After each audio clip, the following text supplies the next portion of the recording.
হয়ে যাবে। এই আয়াত কখন নাজিল হলো? তাহলে একটুকুন হাদিস শরীফের মধ্যে যেতে হবে। তিরমিজি শরীফ 2য় খণ্ড, সিয়াসিত্তা মাদ্রাসায় পড়ানো হয়, সিয়াসিত্তা মাদ্রাসায় পড়ানো হয়।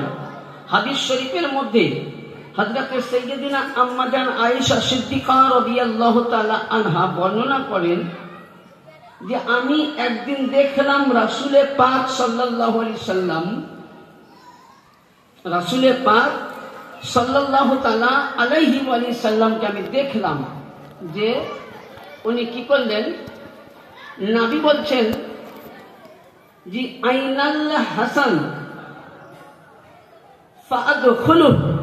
হযরতে রাসূলে পাক সাল্লাল্লাহু আলাইহি সাল্লাম, মা আয়েশা সিদ্দিকা বলছেন নবীর গায়ে, শরীর মুবারকে, দেহ মুবারকে ছিল কি কালো এক কালারের কম্বল ছিল, যেটাকে কোরআন পাকে দেখবেন সূরা মুজাম্মিলে বলা হয় ইয়া আইয়ুহাল মুজাম্মিল কুমিল লাইল ইল্লা কালিল। যে আল্লাহর নবী কালি কামলিওয়ালা পড়ে আছেন, ওই সময় আমার রাসূলে পাক করলেন কি, নবী যাচ্ছেন যে ইমামে হাসান তুমি কোথায়, বলে নানা জান আমি উপস্থিত। নবী করলে কিন ফাদখালাহু, নবী তাকে চাদরের মধ্যে ভরে নিলেন। কোথায় বললেন? কথার উত্তর দিবেন, কোথায়? চাদর। 2 নম্বর নবী আবার বলছেন যে আমার হুসাইন কোথায়, বলে নানা জান উপস্থিত। নবী বলছেন তুমি এসো, একেও চাদরে বাম সাইডে নিলেন। নবী পাক হযরতে খাতুনে জান্নাত সাল্লাল্লাহু আলাইহাকে ডাকলেন, উনাকেও নিলেন সাইডে। আর রাসূলুল্লাহ মাওলা আলী আলাইহিস সালামকেও নিলেন। তাহলে কয়জন হলো? 4 জন। আর নবীকে নিয়ে 5 জন। তাহলে এর নাম কি? পাক পাক পাঞ্জাতন। এটা ফার্সি ভাষা। পাক মানে পবিত্র, তান মানে দেহ, তান মানে দেহ, পাঞ্জা মানে হাত। একটা 5টা জিনিস নিয়ে পবিত্র একটা দেহ। ওই সময় আমার আকা নবী মুস্তাফা 5 জনকে কামলিওয়ালা চাদরের মধ্যে ঢেকে নিলেন। এই হাদিস খানা হযরত সাইয়্যিদিনা জাবির থেকেও বর্ণনা আছে। তিনি বলছেন রাসূলুল্লাহকে দেখলাম, আল্লাহর নবী বলছেন আল্লাহুম্মা আহলি বাইতি, আল্লাহুম্মা আহলি।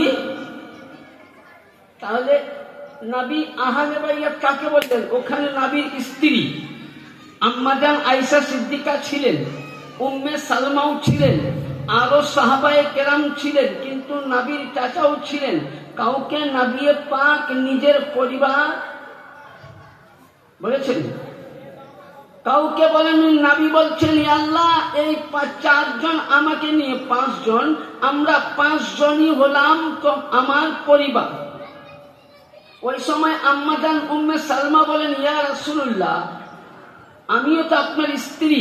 তো আমার নবী পাক বললেন যে তোমার সাথে, তুমি স্ত্রী বটে, কিন্তু তোমার সঙ্গে আলী, ফাতিমা, হাসান ও হুসাইন আলাইহিমুস সালাম এই 4 জনের সঙ্গে আসমান থেকে জমিন অবধি যতটা ডিফারেন্স, ততটা তোমার সঙ্গে 2 গুণ ডিফারেন্স আছে। কেন বললেন? বলে তুমি বিবি হতে পারো, আমার স্ত্রী হতে পারো, কিন্তু আমার রক্ত। এবার আপনার প্রশ্ন আসতে পারে যে মুফতি সাহেব, নবী তো হযরতে 2 ইমাম পাক, নবীর তো নওয়াসা, পোতা তো নয়, আসবে কিনা? আচ্ছা বলুন, এটা তাফসীর করছেন, এখন তর্জমা যায়নি, তাফসীর দিচ্ছি। আচ্ছা বংশ কোথা থেকে প্রদীপ জ্বলে? ছেলের তরফ থেকে, মেয়ের তরফ থেকে? কোন তরফ থেকে?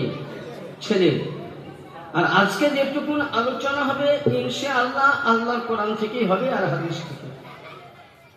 পৃথিবীর চাইতে সবচেয়ে বড় কালাম কি? কোরআন।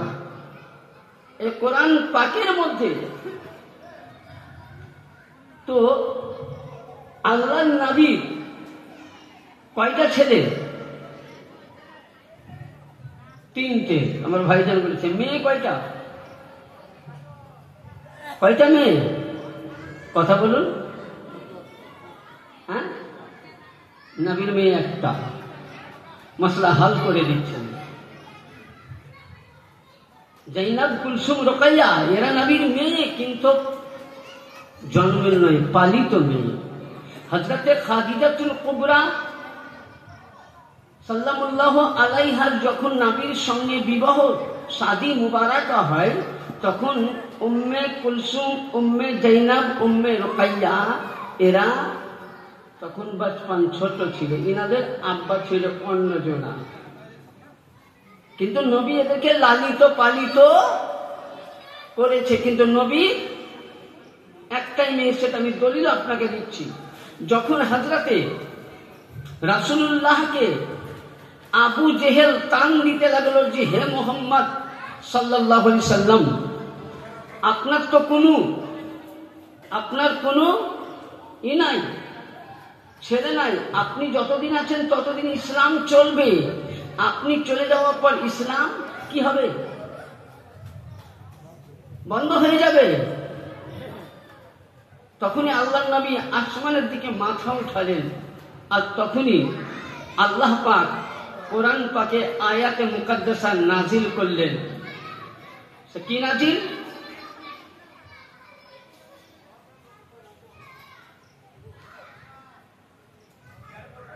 সূরা কাউসার লেখা আছে ইন্না আতাইনা। প্রতিটা মানুষের যখন আল্লাহ পাকের কাছে মাথা উঠালেন, আল্লাহ পাক বলছেন ইন্না আতাইনা কাল কাউসার, যে হে নবী আমি আপনাকে কাউসার আতা করব। তো আমরা ভাবি যে হাউজে কাউসার না, এ আয়াত রাসূলের পাকের জন্য। কখন? যখন আবু জেহেল নবীকে টান দিতে লাগলো, নবীকে বিদ্রোহ করতে লাগলো যে তোমার বংশতে প্রদীপ জ্বালাবার মতন কেউ নাই, আল্লাহ বললেন ইন্না আতাইনা কাল কাউসার।